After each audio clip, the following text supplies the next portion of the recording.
lost a in his famous media monument contacts. that One stands of at my 9,000 favorite meters TV elevation. fights was It's him in versus today, Miles a Frazier. monument to both Because it Dr. was Magnitsky, such a and terrifying it was erected execution. I'm giving away in too the much of the book, early Joe. 19th I mean, century. my It publisher shows would say, him wait, don't tell the whole Come book. on, people are going to buy it to anyway. the north Don't worry to about Russia, that. which this So was Alex erected by the Tsarist authorities, which lived really like to 5 play blocks up the apart fact on that Upper he decided Fifth to Avenue, ally New York. with the Russians. And when we went to In upstate New the York, the original Tyson version fights, of of which this there were rather several, heroic we would always statue, ride up the in original his draft, actually had a much more chauvinistic attitude. He would This is try the only playing picture I his could find there esoteric on the rock web, music. but in the Ever heard of original cock draft, this is a Try it out casting of it. sometime. Behind And so all the way up the to hooves of Albany Mystic Forest, there's a for fallen Marcus Pole Frazier and fight. the Jew who are Alex knocked is down saying to by me, his you know, passage and conquest. I'm thinking of It's saying explicitly in the opening stated on if this camera draft were to have been that accepted Mike for will the knock him out final in the version first round. that Chmielewski Do you think succeeded that's too by audacious? beating the Poles And I and said, the well, Jews, Alex, you're the which expert. is a You know, I'm metaphor just a that throw in, blow many by blow Ukrainian guy that's nationalists trying to might get my wish feet to wet here. I'm the absorb last even person today. who's going to tell At any you rate, what it is you should say. So if this you sort believe of Mike is going to knock him out in moment the first in round, then you're time confident saying that. encapsulated for both First of Jews all, and Ukrainians no a one's going to vision of penalize each you other on Monday that if was you're not wrong. conducive Nobody's to going a to print some big rapprochement. In headline that fact, says really Wallow was would only crazy come or to something the like 20th that. century, It which will goes have into the another wash lecture. at that point. And second of But all, the if you're right, idea you of will get credit a for it. If you're right, major Rudy disruption Martzke will say so that could in challenge USA the 100 Today. years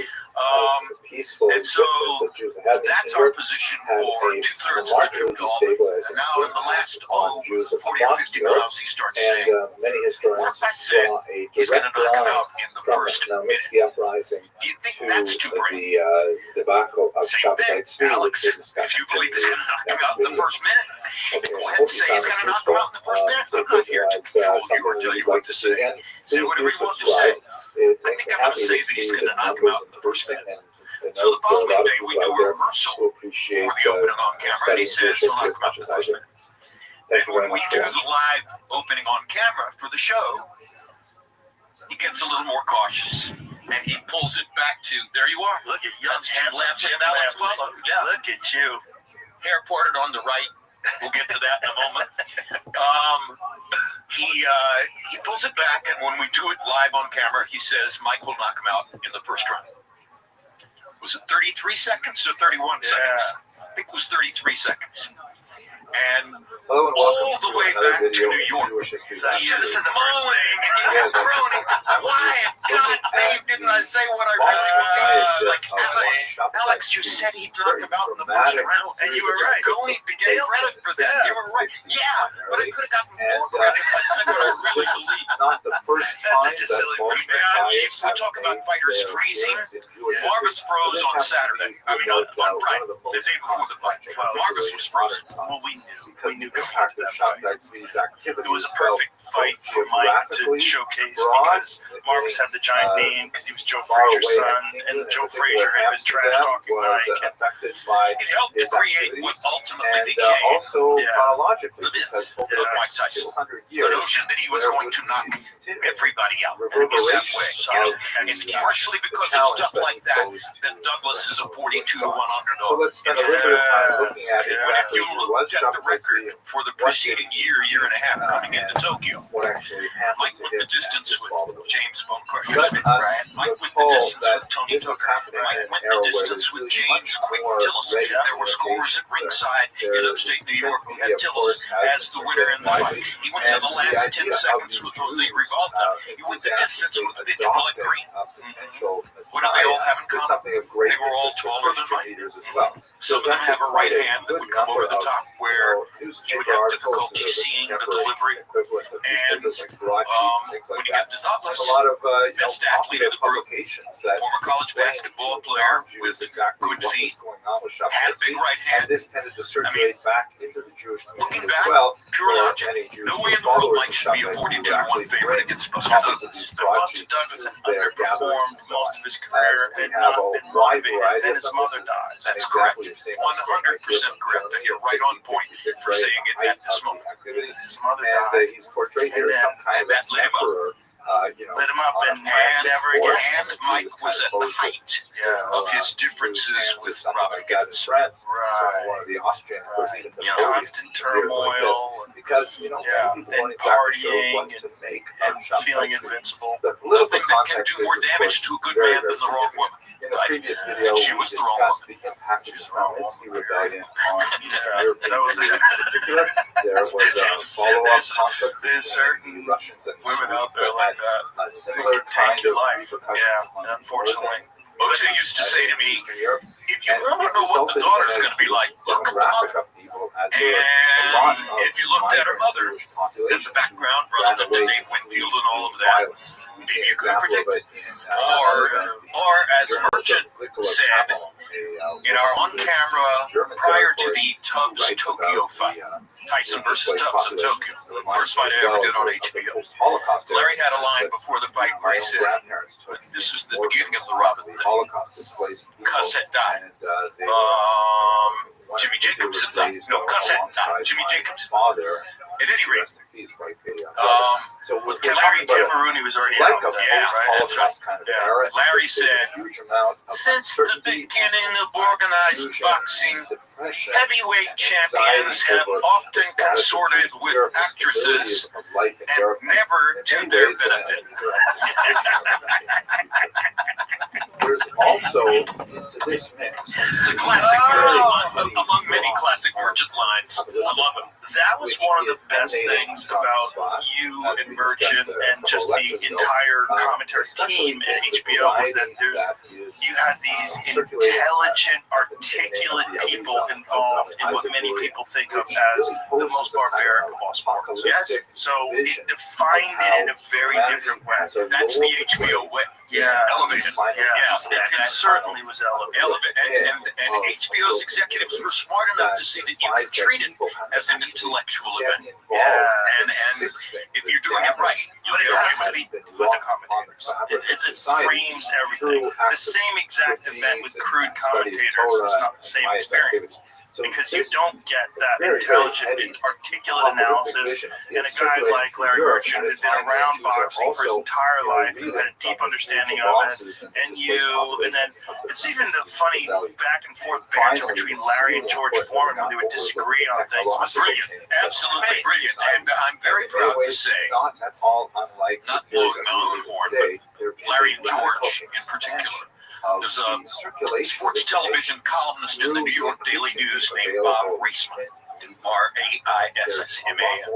And at some point in that arc, Reisman wrote in his TV sports column in the Daily News, Lampley, Merchant, and Foreman are the greatest three-man broadcasting team in the history of sports television. I think about that. This is not Monday Night Football. This is HBO boxing. Right. Yeah. And so he was saying, in effect, this is better than Gifford Meredith and Cosell. And I was very, very flattered by that, which I should have been. Yeah, that's incredible. Yeah, having a great team like that. And it was also, there was the flow where you guys had worked together so often. And there was the between round stuff. What set Showtime and HBO apart from ABC, CBS, and NBC? No commercials. Right, and no commercials means you get one of the most meaningful and communicative parts of the narrative, which is what goes on in the corner between rounds. So you're watching Tyson Douglas, for instance, and you see these two novice trainers struggling with a condom filled with water to try to do something to ease the swelling in his eye. No, it's unbelievable. I remember Ray nearly fell off his chair when he saw that. It's just so hard to believe that you could achieve the highest level of combat sports, the heavyweight champion of the world, and yet have this really ranked amateur corner. There was so much that was taken for granted about Mike during that stage of his career. The only person in that camp, once D'Amato died, the only person, and Jimmy died, the only person in that camp who was really aware of how vulnerable he could be was Mike. Mike was a boxing genius. Mike knew much more than those guys about how to prepare for a fight, etc., etc. But again, before Tokyo, he was distracted. He was really distracted. And it comes with success. All the trappings. He was just constantly, You know Mike, right? Yeah. Have you had him in here? One of the most lovable people in the world. Yeah. You can't not love Mike if you know him. No, if you know him, I mean, the first time I met him, it's hard to believe he's really in the room. Much of his life, there were some periods He's right there. This is Mike Tyson. Me as a child, I remember when I was a kid, I guess I was a child, more years younger than him, but when he lost to Buster Douglas, I didn't watch it until after the fight. I watched a replay of it, and I still expected him to win. How crazy that is? That's the kind of aura. So you've read in the paper and on the web that he's lost, but you're still expecting him to win. I remember I heard about it in a gas station. Someone told me in a gas station. I can't believe this is true. I was getting gas, and I heard, did you hear Mike Tyson got knocked out? And I remember public gas, what the fuck are you talking about? Like, what? Like, Buster Douglas knocked out Mike Tyson? What? For real? So we talked about the call of Foreman Moore and where that call came from. The other call that is on that same level in terms of, people remembering and stuff like that is that call. And you just came very close to identically articulating what my call was. Because, I'm watching the rounds in Tokyo, and I've arrived in Tokyo with a firm opinion that Mike is going to knock this guy out in 1, 2, 3 rounds, something like that. And as the rounds go on and you're watching the debacle unfold, water in the rubber glove to try to stop the swelling and stuff like that, you realize that the preparation might not be all there, and Douglas is getting more confident, and Douglas is landing his jab, et cetera, and hooking off the jab, and people think that he knocked him out with the right hand. It was the left hook that did the damage, and the left hook was thunderous and like a stumble to his side, and then, but at any rate, I'm sitting there in Tokyo, characteristic elements of his 10:30 or 11 o'clock in the morning. garnered both the most There are 34,000 people seated around me making no noise whatsoever. Right, the culture of a Japanese sports event. It's a zone they are at, and that's just cultural. It's the way they are. And as that count is rising, 5, 6, 7, and it's abundantly clear that Mike's not going to get up. And I'm thinking, oh my God, what am I going to say about this? The very first live fight I ever attended was the biggest upset in boxing history. And now, here in front of me, 12, 14 feet away, is the result that's going to supplant that as the biggest upset in boxing history. So what do I say? And I've told this story many times. If you've heard it, I apologize for repeating it. But I was developing a golf relationship with the greatest actor of my generation, Jack Nicholson, who became a close friend and later saved my career. That's another story. And I had asked Jack on the golf course about 2 or 3 weeks before Tokyo. I said, Jack, you're going to the set to deliver the fulcrum line in the movie. But when you're going to the set to do the one thing that everybody in the audience is going to remember, you're getting ready to go deliver. You can't handle the truth. What is it you have on your mind? What's your mantra? He said, Lamb.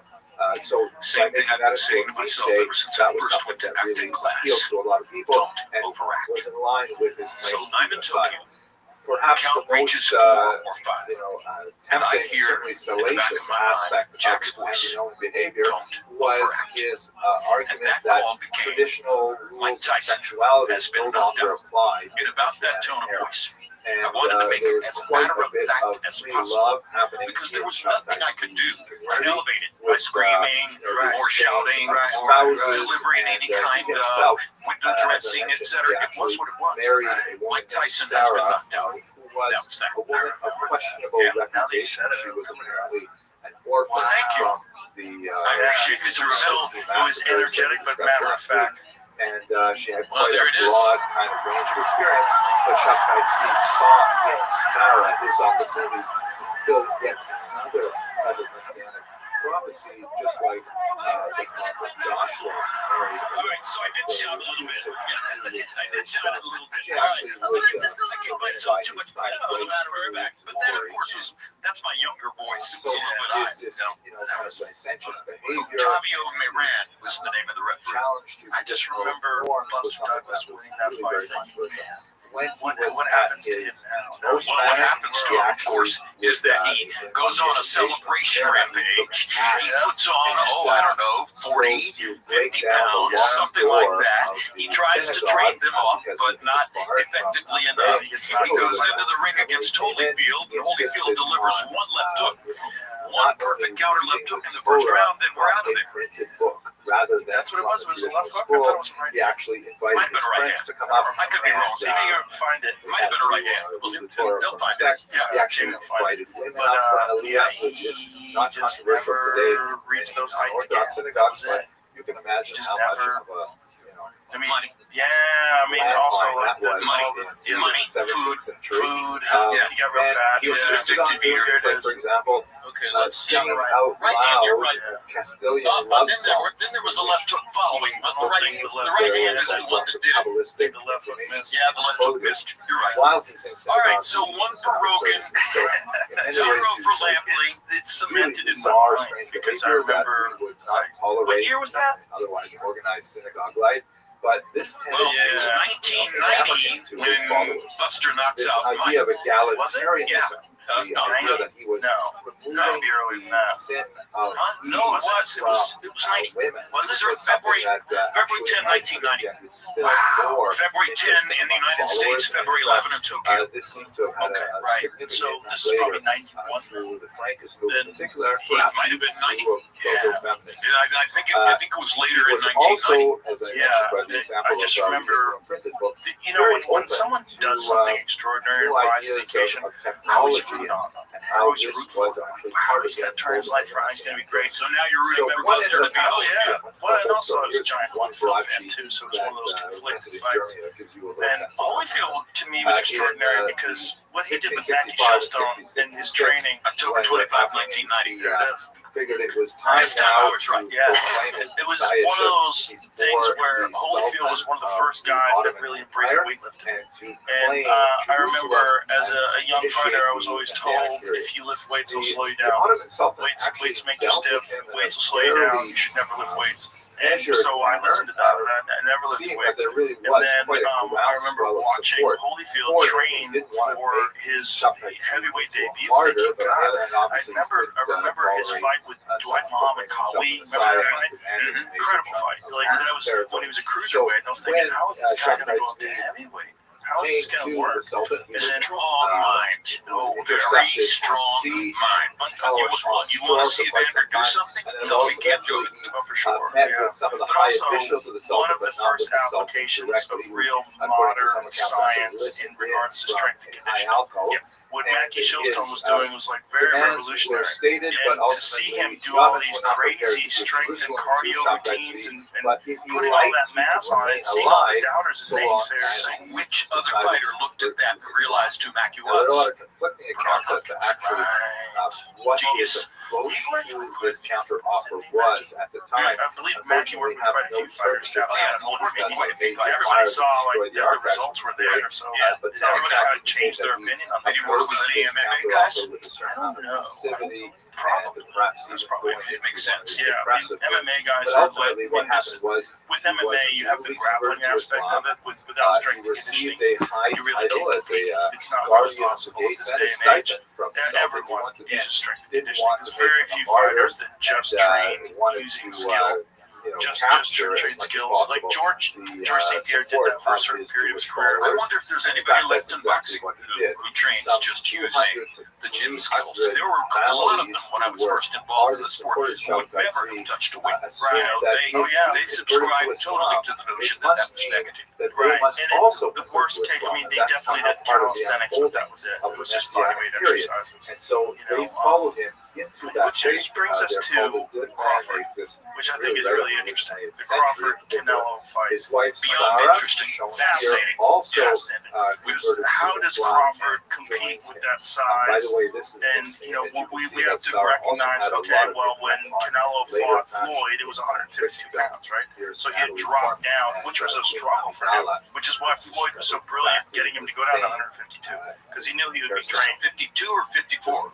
Well, the weight class But had to believe it was 54, but what I believe happened the to Shabbatai clause in the contract for that fight was that he get down to It 52. appears that Let's see if that's true. Find out if that's true. I'm pretty sure that that's true. They had to fight at one. I love fact checking on the Yeah. fly. Yeah, it's interesting. That was a struggle. 54 was a struggle. Now Canelo goes all the way up to 68, and then even to 75, and now back down to 68. Whereas Crawford's leapfrog.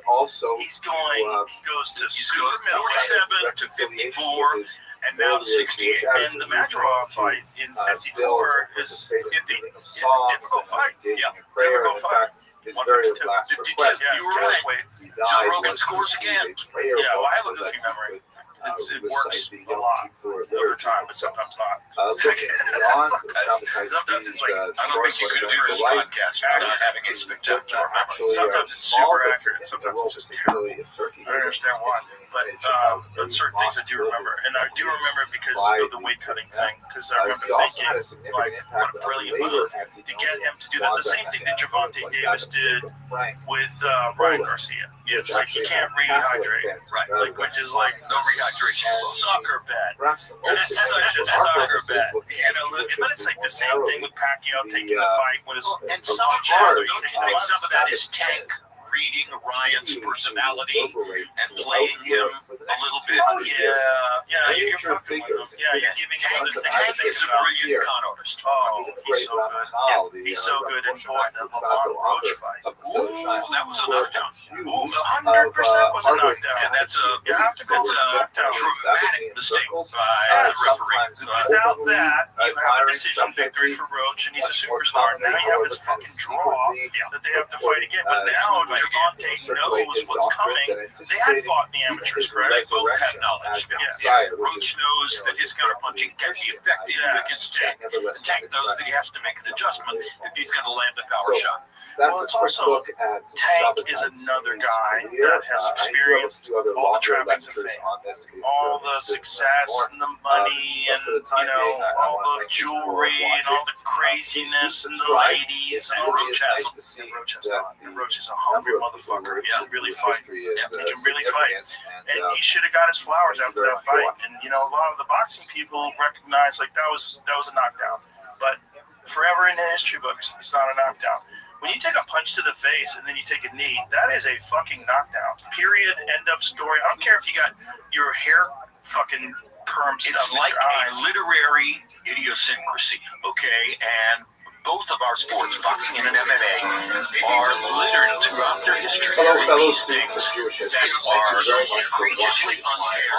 But also, it's just to remember the fight. Today I'd like to ask And remember both players. If you're a fighter who has been victimized by a severe injustice in one of your fights, the audience is going to remember you severely. And be more interested in your next fight. So, this is an entertainment enterprise, and anything that contributes to your legend is ultimately going to pay you back somewhere down the road. That's true. There's specifically definitely something to allow you and to then interact Lamont with will the have a videos lot that of are already fans on his available side. online, That's but all also big time. with some Yeah, in fact, I would put them like self-guided DC. quizzes Oh, that are I automatically don't graded, so think you Tank get a would sense of do how that. well you Is that absorb fight material. scheduled? Not to my Some knowledge. more interactive Not to my awareness. opportunities with myself. Gervonta Davis. I'm certainly focused on Canelo Alvarez I and think most excitingly, Terrence Crawford you're going to at get a this good particular look moment. at Are you calling that fight? No, text not for right. each chapter as they are Let me say, prepared I don't know. over the next You don't few know. months. There was And a you'll there's be a able news to conference in actually New York comment yesterday, on the text and they in announced this that course, Max which Kellerman will is give me part a of the chance to podcast really team. improve it. So when I So, finally go to There's print, only one it's gonna be person something that is This literally is Obviously, I'd love to call the fight, but I don't know yet. August so we can 16th. create a really great history. Scheduled for Very August 16 in excited Las with the Vegas. prospect of learning Boy, I what might go to that. Lacuna you I might go to observed that. in the work that maybe Maybe I I'll go should with you. add in some more details.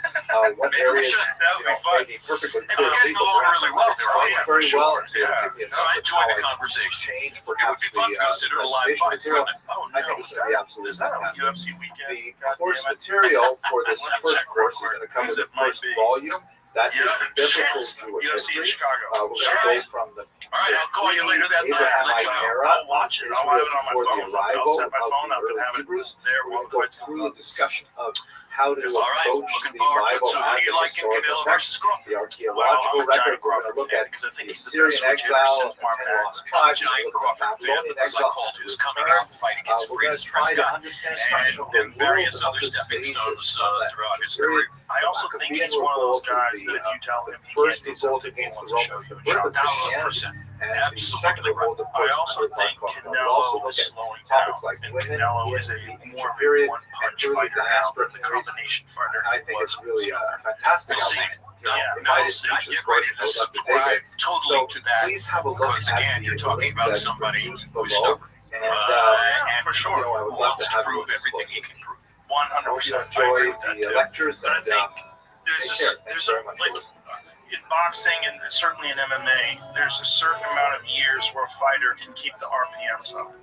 And, you know, when they're in the red line, and there's some people subscribe to the idea of 9 years. There's 9 years is the most that a elite fighter in MMA has performed at their prime. I think that's a bullshit number because I think it's entirely dependent upon lifestyle, nutrition, discipline, physical attributes. There's a lot of factors. George Foreman Hello won and the welcome heavyweight to another championship episode of world Jewish boxing at age History. Like 45. I'd like True, to but he spend took some 10 time years off. looking Yes, at the so origins exactly of the right. years Jews off, so you have in to like the factor in. But Now, more than 10 we're all years old, familiar good or with bad. the Did famous they voyage dull of his Christopher reflexes, or did Columbus they that, of course, actually allow his coincided body with to the recover in such a way expulsion that, of the I mean, Jews you could debate that all night. One of the most And George is fascinating questions biologically regarding very that unusual. specific I mean, he had moment canned in hands history for fists. is the question of Columbus's and own the intellectually identity. unusual, He as we himself discussed. likes to kind of cultivate the idea that he might possibly be of Jewish extraction.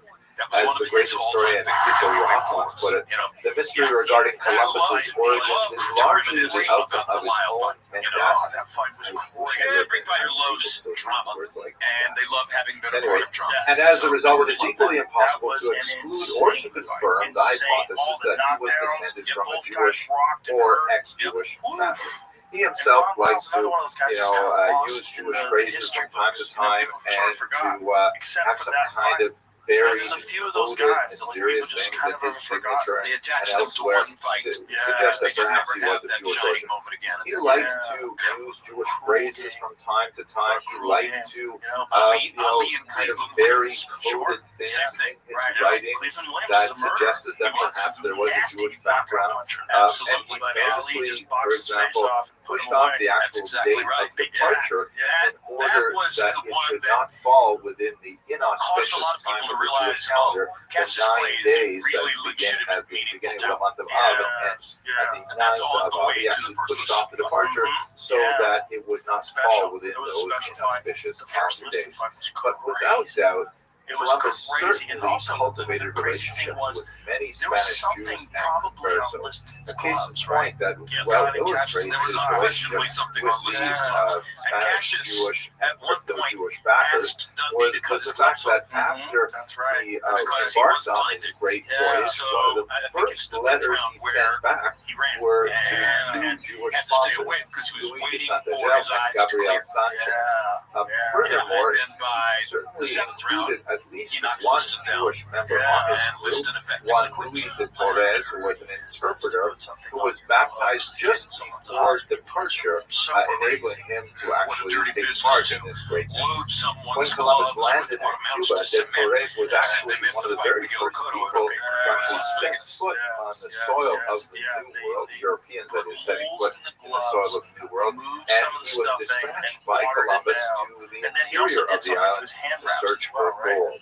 Now, it happens that he did not find gold, but he did establish very good relations with the indigenous people living there, and he brought back something which would prove to be very profitable indeed. He brought back accounts of how the natives in Cuba liked to roll tobacco leaves and then smoke them. So, ironically and unfortunately, it was this Jewish individual who played a key role in actually bringing the habit of smoking back to Europe.